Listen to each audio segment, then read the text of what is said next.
Hola Hernán, bienvenido nuevamente a Nación Golf. Un gusto tenerte acá en Colombia y pues por primera vez nos encontramos de frente. Finalmente.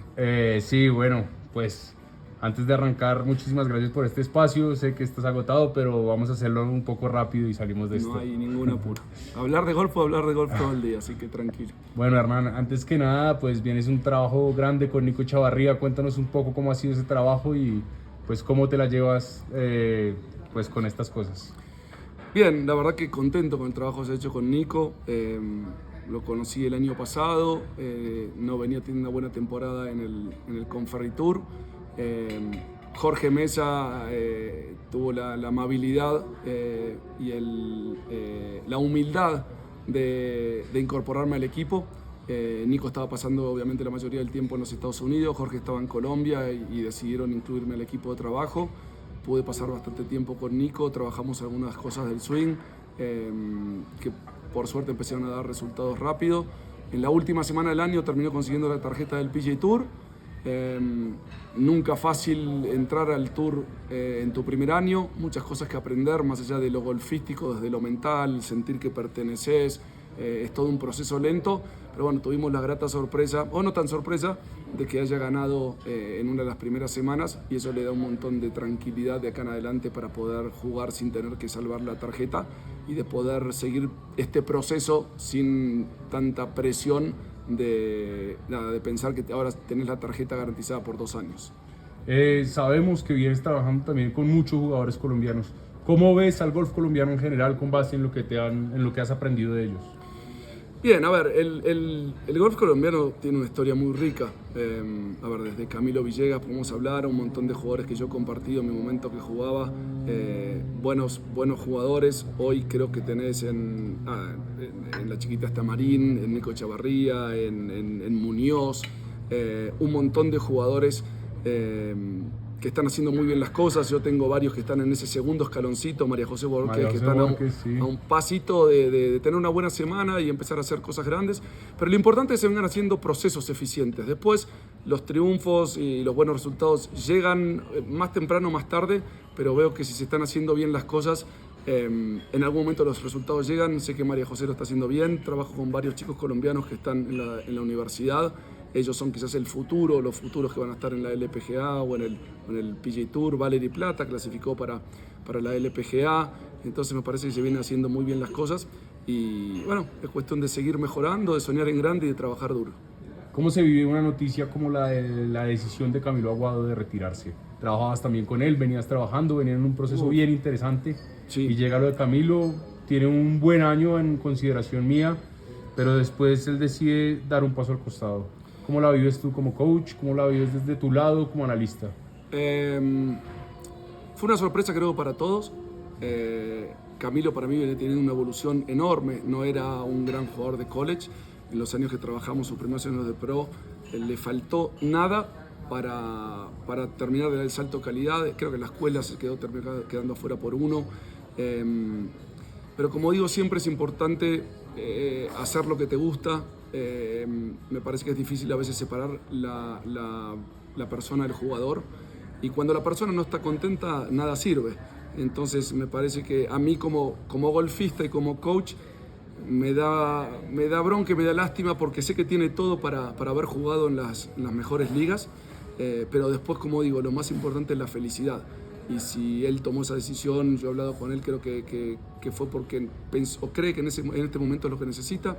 ¿Quién te dice que puede pasar en el futuro? Pero si hoy es lo que decidió es porque seguramente lo habrá pensado y la decisión correcta. Así que uno como coach se va encariñando con los jugadores y yo soy admirador de Camilo, más del Camilo persona que del Camilo jugador.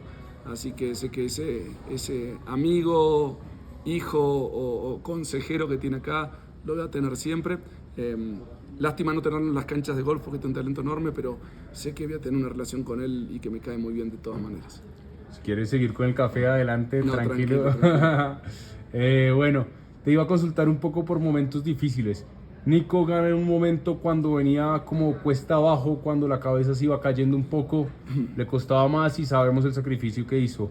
Hay un caso en particular también, el de Iván Camilo Ramírez, que la viene luchando bastante, le cuestan los cortes, les cuesta esa situación, y sé que aunque no se puede hablar específicamente pues, de los alumnos y de esa parte, ¿cómo la vives tú desde tu lado como coach? Creo que el golf es un juego de momentos y tenés momentos buenos y momentos malos. Yo siempre trato de separar eso y de trabajar en procesos a largo plazo. Con Cami, cuando empezamos a trabajar, tratamos de ir puliendo cosas de su swing, tratamos de ganar velocidad, ganó mucha velocidad. Por momentos se pone un poco irregular arriba de green. Él siempre fue un gran jugador de pad. Ahora las semanas buenas son muy buenas, por momentos las malas no son malas. Y después no hay que olvidarse que Iván Camilo se graduó, si no estoy, hace 2-3 años. O sea, está recién empezando en esta carrera. El hecho de que en su segundo año te haya conseguido tarjeta para el Conferritour, creo que de cada 100 profesionales o 201 consigue hacer eso. Entonces a veces hay que tener una perspectiva real de cómo son las cosas. No podemos hablar al contrario. Si a mí me decís cómo fue el proceso hasta ahora profesional de Iván Camilo, fue muy bueno. En su segundo año conseguir, yo lo firmo con cualquier profesional que empiece que tenga algún tipo de categoría en Conferritour en el segundo año. Ahora que tenemos expectativas más altas y que creemos en él que puede hacer muy buenas cosas, sin lugar a duda, y yo confío más en él. Creo que yo confío más en él que él. Pero también Iván Camilo es una persona muy autoexigente. Eso lo hace el poder trabajar con la capacidad y las ganas que trabaja. Quiere mucho llegar y muchas veces te puede llegar a jugar en contra. Entonces parece que para alguien como él, a veces relajarse un poquito más y dejar que las cosas sucedan, le va a dejar desplegar toda la capacidad golfística que tiene. Me parece que a veces es un arma, quererlo tanto es un arma de doble filo. Y me parece que Cami en ese sentido este año estuvo un poco incómodo desde ese lado. No se sintió cómodo en Conferri enseguida, no tuvo buenos resultados. A veces, fíjate lo de Nico, vos entras a un tour nuevo y mentalmente no es fácil. Entonces Nico no había empezado bien el PGA Tour, de repente tuvo esa semana y todo cambia de una semana. A Iván Camilo no le tocó esa semana. Si hubiera quedado un top 10 en el Conferri, quizás le cambiaba la cabeza, sentía que pertenecía y de ahí en más todo iba en su vida. Eso no quiere decir que no venga haciendo bien las cosas. Como digo, que siga haciendo el día a día, que siga mejorando, que siga en un buen proceso, y estoy convencido de que si deja que las cosas pasen, las cosas van a llegar, pues juega muy bien el golf.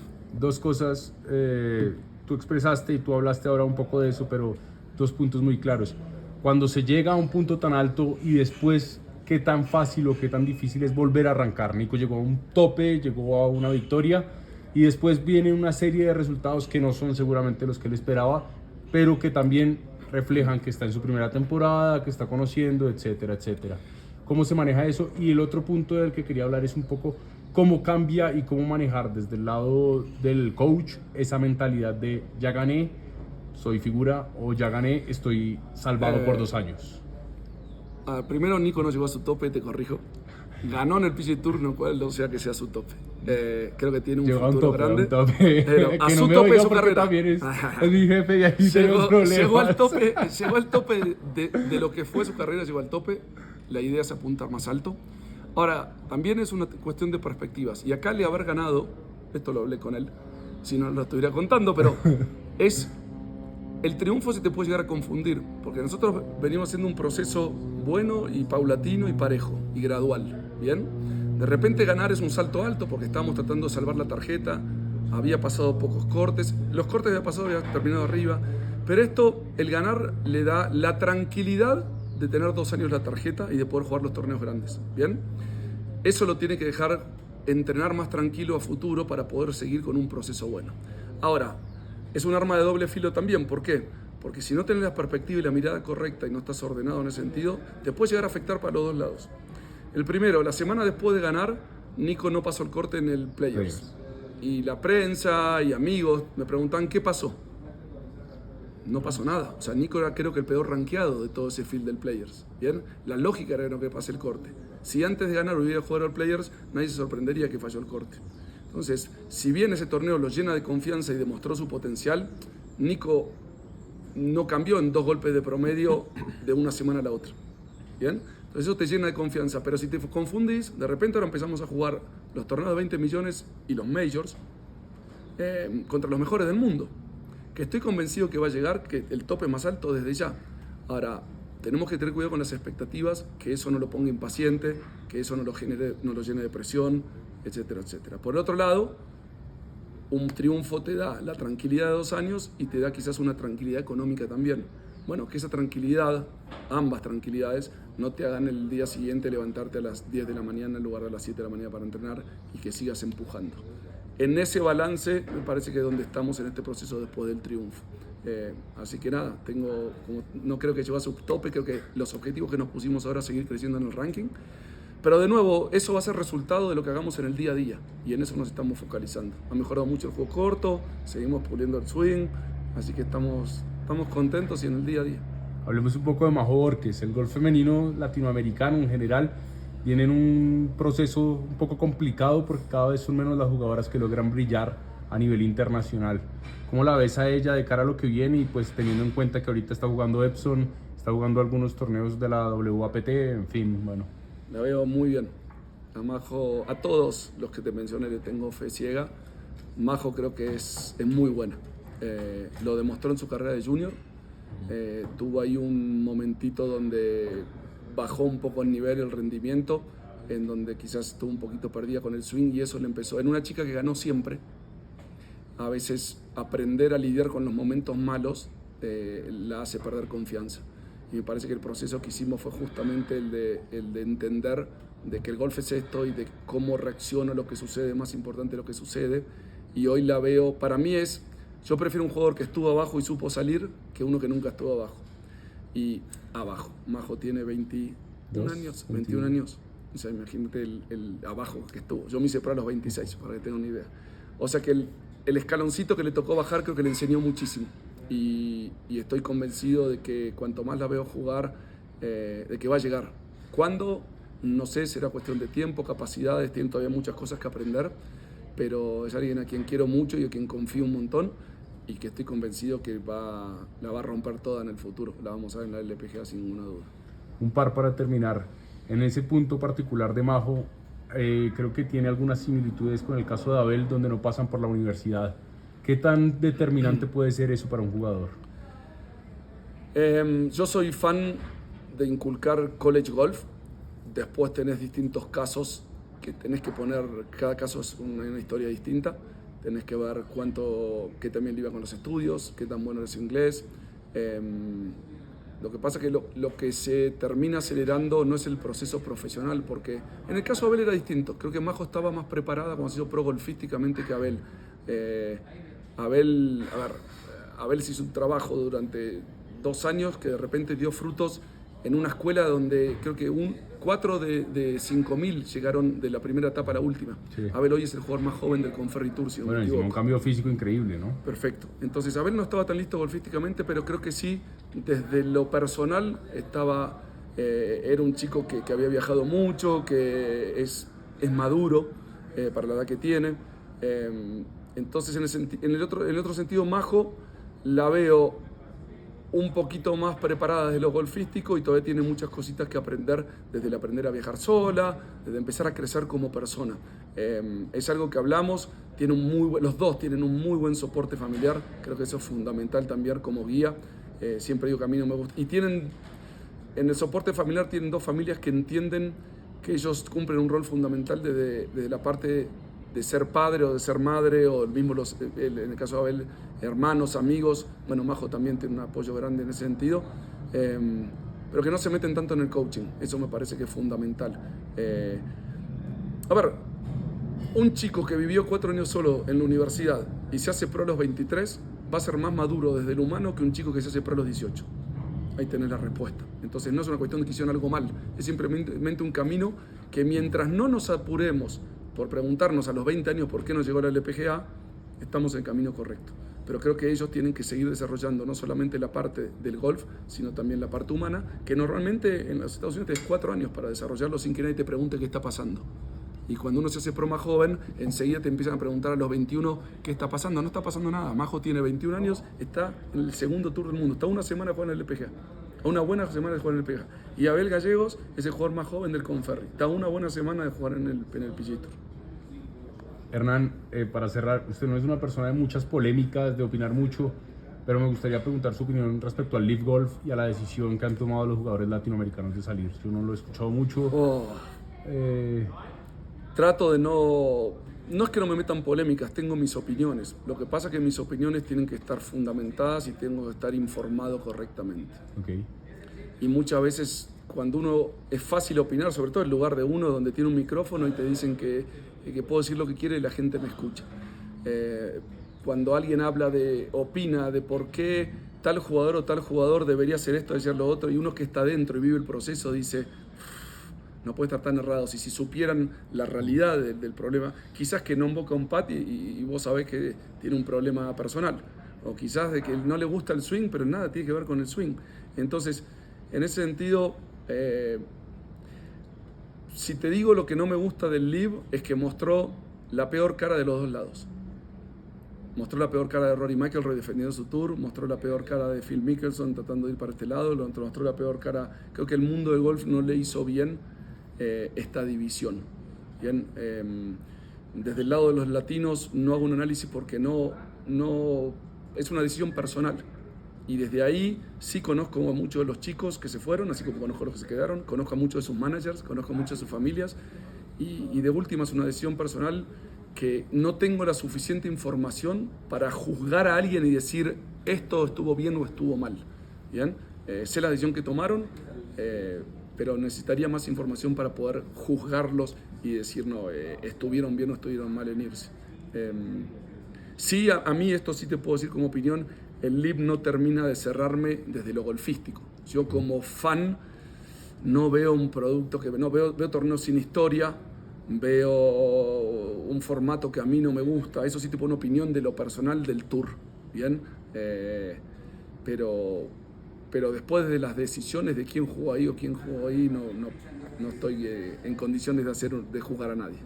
¿Siempre fue así de integral, digamos, para el coaching, o la parte mental la vinculó después? Porque es raro ver una persona que es, pues, desde lo mental también tan completa como es su caso respecto al coach y al entrenamiento puro del golf.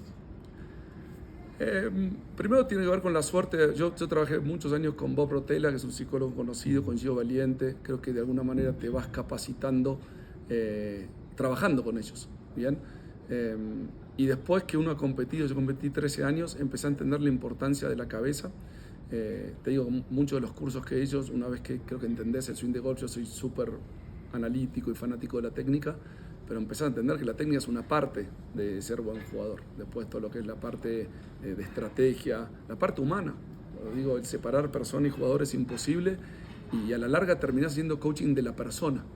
Y tenés que llegarle a la persona, y tenés a veces que decir verdades que duelen, y tenés que saber cuándo hablar y cuándo no. Con cada alumno es una historia distinta, entonces terminás siendo, y si querés llamarlo una parte psicólogo, si bien yo no soy psicólogo, pero terminás trabajando con la persona, y eso creo que es lo que hace un coach global, ¿no? No solamente por corregir a un swing o una cara del palo, sino también entender qué pasa por la cabeza del jugador y poder asistirlo en ese sentido.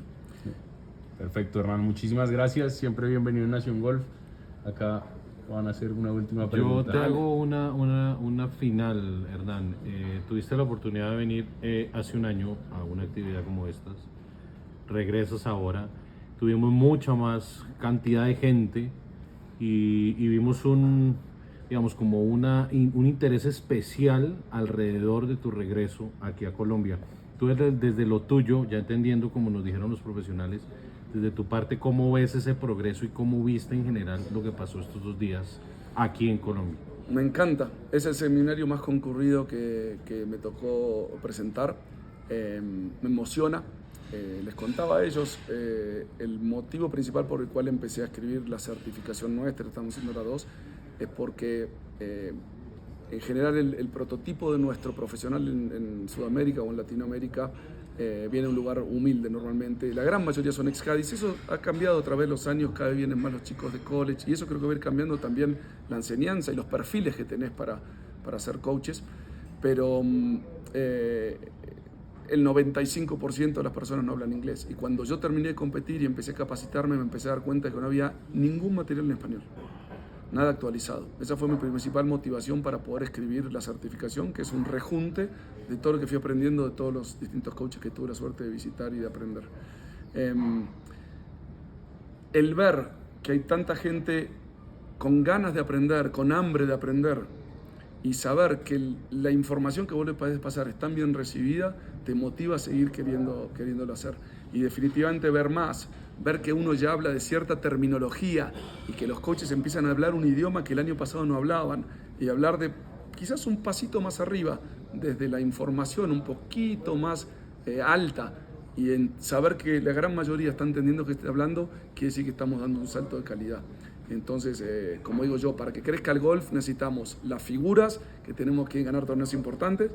Tenemos, bueno, ustedes, o sea, yo lo hago con ESPN, pero sí, gente como ustedes. Nosotros tenemos en Argentina, la gente no está dada. Tenemos gente que desde su amor por el deporte, más allá que no sé si es un súper trabajo, pero la pasión marca la diferencia. Y necesitamos que la prensa sume, que las federaciones sumen, la PGA que le dé la posibilidad de invertir, los clubes que le pagan a muchos de los profesionales a que vengan, y con los esfuerzos mutuos y continuos de todos es lo que hacemos que el golf se haga más popular, que lo que queremos, y que nos beneficie a todos. Así que es un orgullo, y ojalá se sigan haciendo muchas más de estas, pero definitivamente ha sido un interés enorme y ayuda mucho para la región lo que está haciendo la PGA. Bueno, ¿y por qué Jorge Mesa? Y ya cerrando, qué pena que se me haya quedado. Jorge, porque me parece un gran complemento a lo que yo hago, porque la verdad que lo conozco a Jorge lo conozco poco. Es más, no me crees si yo te digo que lo vi personalmente 5 veces. Pero el mundo del golf es chico, y cuando preguntas primero del humano, que es lo que más me importa, quién es Jorge Mesa, las respuestas tienen una sola respuesta. Es una persona muy querida, y después una persona tiene un conocimiento distinto. Yo no me considero un genio. Me gusta siempre ser el peor cuando voy yo a seminarios a aprender con estos genios que hablan de cosas que uno trata después de simplificar. Jorge tiene eso.